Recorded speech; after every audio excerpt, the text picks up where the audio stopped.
রপ্তানি পরিস্থিতি এবং আগামী দিনের চ্যালেঞ্জ নিয়ে আমাদের সঙ্গে বিস্তারিত আলোচনার জন্য যুক্ত হয়েছেন একজন গবেষক। তিনি ট্রেস কনসাল্টিংয়ের ব্যবস্থাপনা পরিচালক ও সিইও ফোয়াদ খালিদ হোসেন। স্বাগত আপনাকে। আপনাকে অসংখ্য ধন্যবাদ আমাকে ইনভাইট করার জন্য। প্রথমেই যে প্রশ্নটা করতে চাই, একটা লম্বা সময় দীর্ঘ 8 মাস আমরা রপ্তানি পরিস্থিতি একটা দেখেছি কম বা পতনের দিকে ছিল। এখন এপ্রিল মাসে সেটা হচ্ছে একটা রেকর্ড হয়ে যাচ্ছে বা একটা প্রবৃদ্ধি দেখা দিয়েছে। আসলে কেমন পরিস্থিতি দেখছেন হঠাৎ করেই প্রবৃদ্ধি বাড়াটা, এবং এটা ধরে রাখা কিভাবে সম্ভব হবে? তো আসলে এটা আমাদের জন্য হচ্ছে সত্যিকার অর্থে গুড নিউজ হতে পারতো, বাট আমরা যেটা দেখছি আপনাদের নিউজও দেখলাম আমরা, আসলে এটা একটা সাডেন স্পাইক হচ্ছে 30% গ্রোথ হঠাৎ করে আমরা যদি কম্পেয়ার করি গত বছরের তুলনায়। এবং সেক্ষেত্রে তো এটা আসলে আদৌ কতটুকু সাস্টেনেবল হবে, কারণ আমরা দেখতে পাচ্ছি যুক্তরাষ্ট্রের বাজারে যেটা আমাদের সবচেয়ে বেশি একটু উদ্বেগের কারণ ছিল, সেখানেও 43% আমাদের এক্সপোর্টটা বেড়ে গেছে হঠাৎ করে।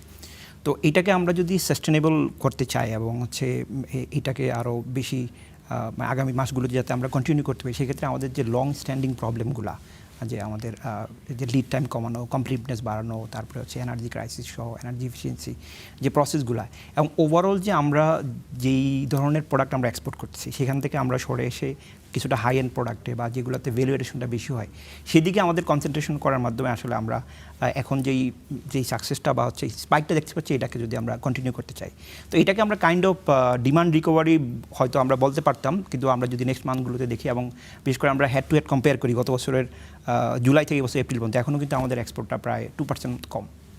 তো এটা একটা বড় বিষয় আমাদের জন্য। না, আমরা একটা প্রতিবেদন দেখছিলাম যেখানে যেটা আমরা দেখতে পেলাম যে বিভিন্ন ঈদের সময় বা রমজানের সময় বিভিন্ন পণ্য খালাস করা নিয়ে একটা জটিলতা ছিল, এবং সেটা এখন ছাড়পত্র পাওয়ার পরে বাজারে এসছে। আসলে কি এটার কারণেই কিছুটা প্রবৃদ্ধি দেখা দিয়েছে কিনা, বা এটা দিয়ে আমরা এই প্রবৃদ্ধি দিয়ে আমরা কতটা মানে ভালো হিসেবে দেখতে পারি রপ্তানির জন্য? এখানে দুইটা বিষয়। একটা বিষয় হচ্ছে আমরা কম্পেয়ার করছি গত বছর এপ্রিলের সাথে। গত বছর এপ্রিলে দুইটা ঘটনা ঘটেছিল। এক নম্বর হচ্ছে ঈদের জন্য লম্বা সময় ছুটি ছিল, 2 নম্বর হচ্ছে ওই সময় ট্রাম্পের পক্ষ থেকে শুল্কটা আরোপ করা হয়েছিল। তার মানে সেই কারণে হচ্ছে ওই সময় এপ্রিলে আমাদের এক্সপোর্টটা কম ছিল এবং তার কারণে আমরা কম্পেয়ার করলে এখানে বেড়ে যাচ্ছে, একটা বিষয়। 2 নম্বর বিষয় হলো আমরা অ্যানালাইসিস করে দেখেছি যে আমাদের বায়ারদের যে তাদের একটা স্টক যেটা ছিল, তাদের অনেক বেশি স্টক ছিল, সেটাকে তারা আস্তে আস্তে ক্লিয়ার করতেছে, যেটা হলো আপনার বিগত 1-1.5 বছর ধরে ওখানে উচ্চ মুদ্রাস্ফীতি প্লাস হচ্ছে ডিমান্ড সাপ্রেশনের কারণে যে অনেক বেশি পরিমাণ পণ্যগুলো বিক্রি হয় না, সেগুলো তারা আস্তে আস্তে ক্লিয়ার করেছে, এবং সেটা কারণে হয়তো এই সোর্স তারা বেশি করা শুরু করছে। এর পাশাপাশি সিজনাল ডিমান্ড একটা বড় ইস্যু, এখানে স্টার সামার সহ বিভিন্ন কারণে হচ্ছে পণ্যগুলো হঠাৎ করে একটু বেড়ে গেছে। বৈশ্বিক বাস্তবতা বা বৈশ্বিক পরিস্থিতিতে কেমন দেখছেন বাংলাদেশের রপ্তানি খাত? বাংলাদেশের রপ্তানিটাকে আমরা যদি সাস্টেনেবল করতে চাই, যেটা আমরা যদি ভিয়েতনামের এক্সাম্পল দেখি বা অন্য যেগুলো করেছে সাকসেসফুলি, সেই জন্য আমরা যে আপকামিং এলডিসি গ্রাজুয়েশনটা আছে সামনে, আমাদের যে মেজর চ্যালেঞ্জটা হবে, যেন আমরা এখন ইউর মার্কেটে যে শুল্কমুক্ত আমরা সুবিধা পণ্য রপ্তানি করছি, এটা যখন আমাদের সামনে থেকে এই এলডিসি গ্রাজুয়েশনের কারণে আমাদের জিএসপি সুবিধাটা উঠে যাবে, জিএসপি প্লাস ফেসিলিটি পেতে গেলে যে কন্ডিশনটা, ওখানে একটা পার্টিকুলার দেশের একটা প্রোডাক্ট একটা ক্যালেন্ডার ইয়ারে যদি 6% চেয়ে বেশি হয় এক্সপোর্টটা, তখন কিন্তু জিএসপি প্লাস ফেসিলিটিটা হারিয়ে ফেলে। বাংলাদেশে এখন কিন্তু এক্সপোর্ট ওখানে প্রায় আরএমজিতে 16%। সুতরাং এই ফেসিলিটিসগুলো হচ্ছে, এবং বাংলাদেশে ওভারঅল যে এক্সপোর্ট আমরা করতেছি এই মুহূর্তে, আমাদের টোটাল এক্সপোর্টের প্রায় 73% আমরা করতেছি হচ্ছে এলডিসি স্পেসিফিক যে ট্রেড সুবিধার আলোকে। তো এই সুবিধাগুলো উঠে গেলে আমাদের জন্য বা ওভারঅল যেটা আমাদের এই মুহূর্তে দরকার অ্যাজ সুন অ্যাজ পসিবল, সেটা হলো আমাদের এফটিএ সাইন করা, পিটিএ সাইন করা, যেটা বাংলাদেশ জাপানের সাথে কোঅর্ডিনেট করেছে। This is very good news. এছাড়া হচ্ছে আমাদের জন্য আসলে বিকল্প হচ্ছে অপশন নাই যদি মার্কেটগুলোকে আমাদের কানেক্টিভিটি বাড়াইতে, এবং আমাদের এক্সপোর্টটাকে ডাইভার্সিফাই করা, যেটা আমরা দেখতে পাচ্ছি মিডল ইস্টের মতো দেশে আমাদের হালাল পণ্যের একটা বিরাট বড় মার্কেট হতে পারে। যেন আমরা যদি দেখি হালাল পণ্যের বাজার হচ্ছে প্রায় $7 trillion, so it's huge industry, কিন্তু আমরা ওখানে এখনও অ্যাক্সেস করতে পারছি না।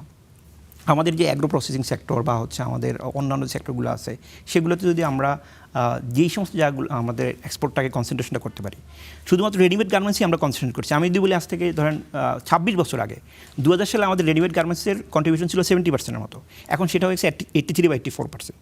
তাহলে এই যে এত বছর ধরে আমরা এক্সপোর্ট ডাইভার্সিফিকেশনের জন্য কথা বললাম, কাজ করলাম, আলটিমেটলি আমরা মূল জায়গাতে আমাদের যেই সমস্যার যেটা হচ্ছে যে আমাদের এক্সপোর্ট করার ক্ষেত্রে ইম্পোর্টিং কান্ট্রির যে কমপ্লায়েন্স রিকোয়ারমেন্টগুলো, যে আমি যে সাথে এক্সপোর্ট করবো সেখানে যদি আমি তাদের কমপ্লায়েন্স রিকোয়ারমেন্টগুলো মিট করার ক্ষেত্রে আমরা বড় ধরনের ব্যর্থতার পরিচয় দিচ্ছি। বিশেষ করে অ্যাগ্রো প্রসেসিং আমি বলতে পারি, আমাদের লেদারের ক্ষেত্রে একটা বার্নিং এক্সাম্পল।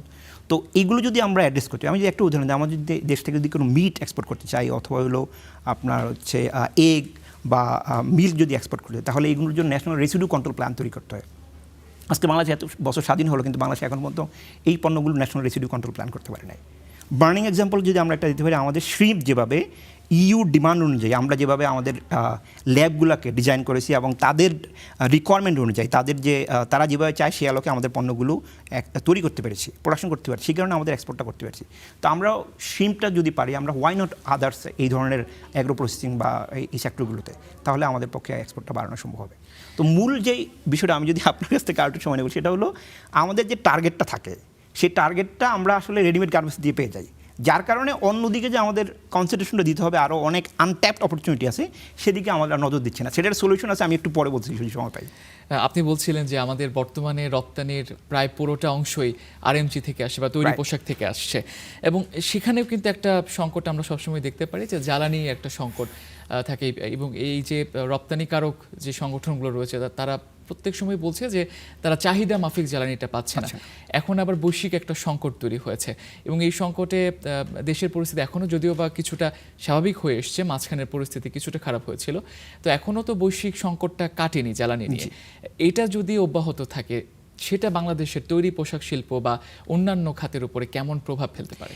জ্বালানির প্রাইসটা আসলে এইটার প্রাইসটা বাড়ার মাধ্যমে যতগুলো পর্যায়ে সাপ্লাই চেইন আরম্ভ করে প্রোডাকশনে, ট্রান্সপোর্টে, সব জায়গাতে ইম্প্যাক্টটা করে। সেই জন্য আমাদের যে জিনিসটা করা দরকার, আমাদের যে সমস্ত যেগুলো এক্সপোর্ট ওরিয়েন্টেড ইন্ডাস্ট্রি, সেখানে ডেডিকেটেড করিডোর দেওয়া এবং প্রায়োরিটি বেসিস। যদি অন্য জায়গায় আপনার আমাদের এনার্জি ক্রাইসিস থাকে, কিন্তু মেক শিওর করা যে আনইন্টারপ্রেট পাওয়ার সাপ্লাই আমরা হচ্ছে এক্সপোর্ট ওরিয়েন্টেড সেক্টরগুলোতে দিতে পারবো। সেজন্য ডেডিকেটেড এনার্জি করিডোর করা বা হচ্ছে গিয়ে সাপ্লাই লাইন করা, যাতে হচ্ছে তারা এগুলো পায়। কিন্তু প্রশ্ন হচ্ছে, আমাদের একটা মেজর সমস্যা ছিল এগেইন এনার্জির ক্ষেত্রে আমরা হচ্ছে টু মাচ ডিপেন্ড অন ছিলাম আমরা মিডল ইস্টের প্রতি। সেখানে এটাকে আরও ডাইভার্সিফাই করা, অন্য কোনো সোর্স থেকে নিয়ে আসা। এর পাশাপাশি হচ্ছে যে আমাদের ডিজেল কেন্দ্রিক যে আমাদের ওভারঅল এনার্জির প্রায় 60% মতো ডিজেলের জন্য প্রয়োজন হয়, এইটাকে হচ্ছে শিফট করে যে মিক্সড মডেলটা আমাদের, যদি আমরা এখানে ইলেকট্রিসিটি বা হচ্ছে গিয়ে রিনিউয়েবল এনার্জিগুলোতে যেতে পারি, তো আস্তে আস্তে এই ধরনের থেকে কনসেন্ট্রেশনটা আমাদের মানে ফসিল ফুয়েল থেকে অন্যদিকেও নিয়ে আসতে হবে, তাহলে হচ্ছে আমাদের জন্য একটু একটা ছোট প্রশ্ন করতে চাই। সেটা আপনি কথা বলছিলেন যে আমাদের তৈরি পোশাক শিল্প থেকেও বিভিন্ন পণ্যের দিকে আমাদের রপ্তানিমুখী হওয়া উচিত এবং বিকল্প বাজার খোঁজা উচিত। এই বিষয়ে একটু ছোট করে একটু বলবেন।